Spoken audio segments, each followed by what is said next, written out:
Sorry if my voice seems a little down recently. I came down with a fever a couple of days ago. Alright, with Doom the Dark Ages dropping pretty soon, I thought it would be prudent to put together a little prediction video on what we might see lore-wise and how wrong or how right I might be. But I have to say, I'm really excited for this game. Lore-wise, this feels like a turning point. The Crucible, Prince Ozri, the Wretch, even ties to Quake in the cosmic realm. There are threads connecting it all. Hidden prophecies, forgotten figures, and unholy alliances are taking shape. Could the Dark Ages be the key to unraveling it all? Or will it leave us with more questions? Today, we're diving headfirst into the clues, theories, and deeper lore that might shape the future of Doom. With that said, let's unravel the unholy crusade.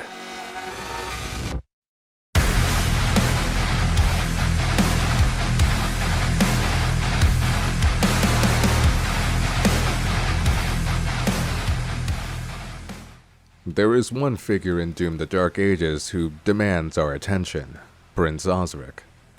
Introduced in several trailers, a being who seems to carry both admiration and resentment towards the Slayer. He is described as one whose dominion over hell is not absolute, suggesting a fractured hierarchy among the demonic elite. In Doom lore, hell has presented itself as united by the 6 archdemons who serve as lieutenants of the Dark Lord. But Ozri's presence implies a different structure, one whose internal power struggles, politics, or even bloodlines might play a greater role than we've previously seen.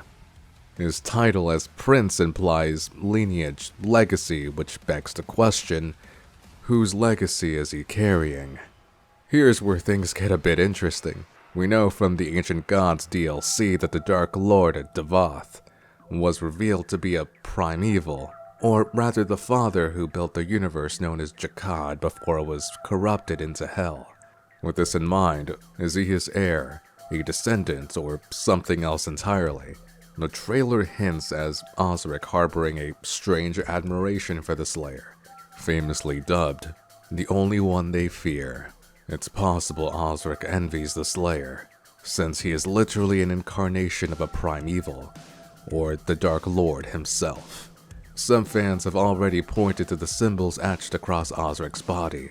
Tattoos focused around eyes, a motif not only seen in the cosmic realm but also in the World Spear in Doom Eternal. These markings could hint at his exposure to or influence from entities far beyond traditional demon kind. As suggested in Doom Eternal, the cosmic realm may be where the Wraiths, the World Spear, and Elder Gods reside.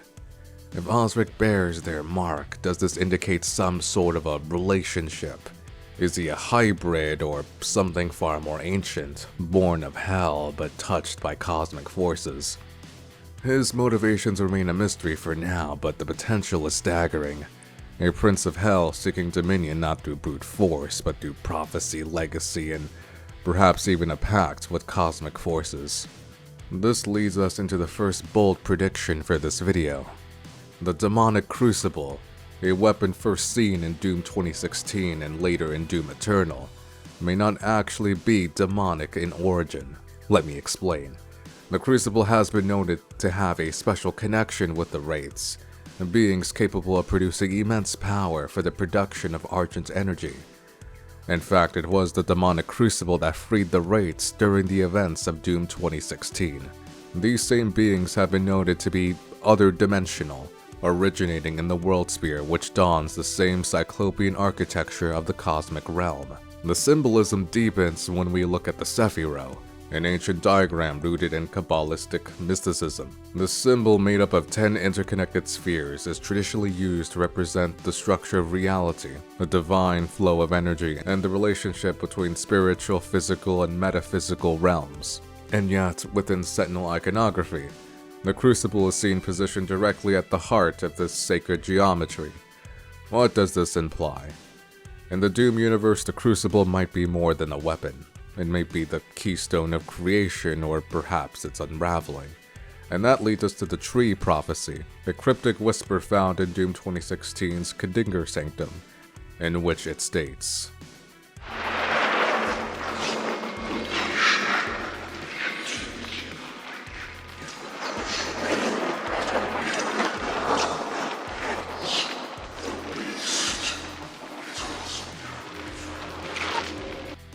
that passage alone paints the Crucible not just as a weapon, but as a force of cosmic collapse, something capable of erasing the boundary between realms. Let's now turn to one of the most enigmatic figures in Doom lore, the Red Statue entity, first introduced subtly through background assets in Doom Eternal and Doom 2016. This Red Statue has always stood apart, towering, featureless, eyeless, and crowned with curling horns. This red figure carries a unique weapon, the Crucible, or more accurately, he sometimes does. Because there are two versions of the statue. In one, the entity firmly grasps the Crucible, in the other, it is conspicuously missing. Now, is this just an artistic oversight or a lore breadcrumb? This may suggest that this figure may have once been the original wielder of the demonic Crucible, and yet, the mystery deepens when we examine this entity's design parallels with the Wraiths. Eyeless, horned, elongated, and the similarities are striking. The Wraiths, those primeval extra-dimensional beings who fueled Argent energy, were never of Hell. Their origin lies elsewhere, possibly within the cosmic realm or beyond. If this red figure is connected to them, this may also mean that the demonic Crucible may have origins beyond Hell. Back to Prince Ozri, because the more you examine him, the more he begins to feel like the key to unraveling a hidden lineage at the heart of Doom.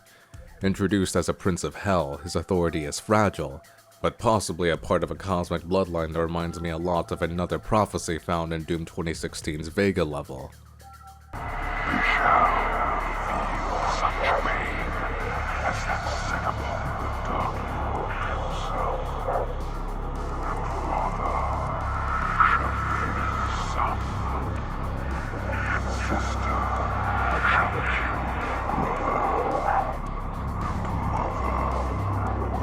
mother. With lore revelations in Doom Eternal in mind, if Devoth the Dark Lord is the father, does this mean Prince Ozri is the son, a challenger to the throne of Hell, a figure destined either to rise or to fall in tragic fashion? And then there's the sister, a figure whose role is perhaps a bit more mysterious. Her name does bear some resemblance to the Sister Resurrector introduced in Doom 64's Lost Levels. She, like Prince Ozri, tried to avoid the Slayer, teleporting the then Doom guy out of Hell.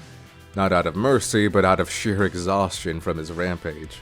Finally, we must consider the Mother. The prophecy says she will eat her vision, a cryptic phrase that may symbolize madness, blindness, or a collapse of divine foresight. Many fans have speculated that this refers to the Khan Maker, long considered the High Mother of the Makers. In Doom Eternal, she is shown descending into desperation and moral decay, pushing the limits of transfiguration in a bid to survive. Some have already pointed some similarities between her corrupted state to a mother demon in Doom 64. Is there a connection here? I'm not sure, but I thought it'd be prudent to bring this up. Speaking of Doom 64, I do have another prediction to make. Considering that Doom the Dark Ages takes place right after the events of Doom 64 in the timeline, I think it's safe to assume we will learn more about the connection between both games. Possibly learning how exactly did Doom Guy make his way into the lands of Argent from Hell. Was he teleported into the Sentinel world like how the Sister Resurrector teleported him out of Hell? Who can say? But there is an elephant in the room I would like to discuss, something that fans have noticed since the very first trailer. That Doom the Dark Ages may have some sort of a connection to Quake. With the reveal of the Cosmic Realm, this possible connection has been on everyone's minds lately. For example, the Cosmic Baron does appear a lot like the Shambler found in Quake 1. Right now, it's still up in the air whether or not Dark Ages will directly have Quake lore incorporated into it, but for the sake of argument, let's assume it does. With that in mind, what in Quake lore could be at the heart of the Cosmic Realm? Well, here is my best guess. the elder god known as Cathala. Let's start with what we know. Prince Ozri, his body is marked with eye-focused symbols, motifs we've seen scattered throughout the cosmic realm. Now enter Cathala. In Quake Champions, she's known as the Queen of Ciphers, an elder god of the sea and void, indifferent to man or demon, described as having many eyes. One of her domains is the Tempest Shrine, a realm of drowned ships, shattered cathedrals, and drifting debris, imagery that bears a chilling resemblance to the broken ships in Oceanic Abyss glimpsed in the Cosmic Realm trailer.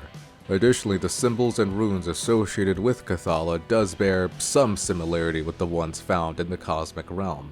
Plus, visually speaking, she appears very similar to the giant Cthulhu entity found in the trailer. Perhaps this is one of her titans that she gave to Prince Ozri for whatever reason. To end on this note, here is a passage found in one of Cathala's lore scrolls. But the Queen of Ciphers cares little for such a transient thing as man. For Cathala is of the sea, be it one of green waters or of the colorless void. And as she is endless, she waits, and cares not for the passing of time. What rose shall fall, the sea is first, and the sea will be last. One day, the tides and the stars shall move as one. Then, Cathala will rise, and the sea will rise, and all that was land, and voice, and life, and thought, shall once more and be hers alone.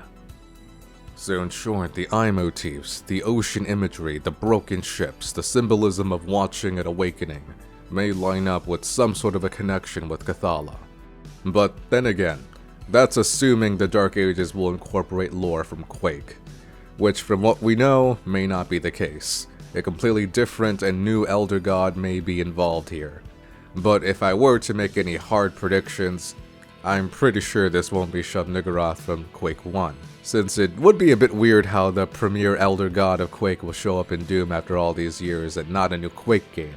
Or at least, I think that would be the case. I don't know, what are your guys' thoughts? Now let's move on to another long-standing mystery, one that's remained unresolved since Doom 2016, the identity of the Wretch. Known only through a single ominous line of lore, the Wretch is described as the being who built the Praetor suit, but we never really learned more of him. And yet, in a game like Doom the Dark Ages, which seems so focused on origins, legacy, and cosmic consequence, it may be possible that he will be revealed.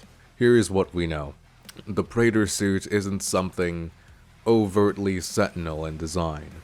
While it certainly shares roots from Argent Noir, its design is almost earthly militaristic, covered with numbers and technical markings rather than the ornate, rune-based style we associate with the Night Sentinels or the Makers.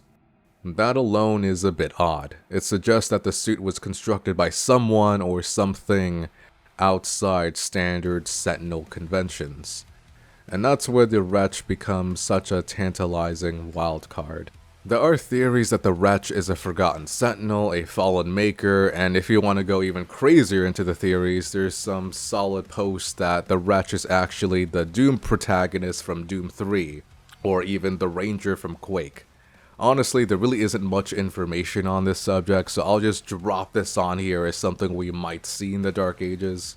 But shout out to Raven06 Stoic in our Discord server.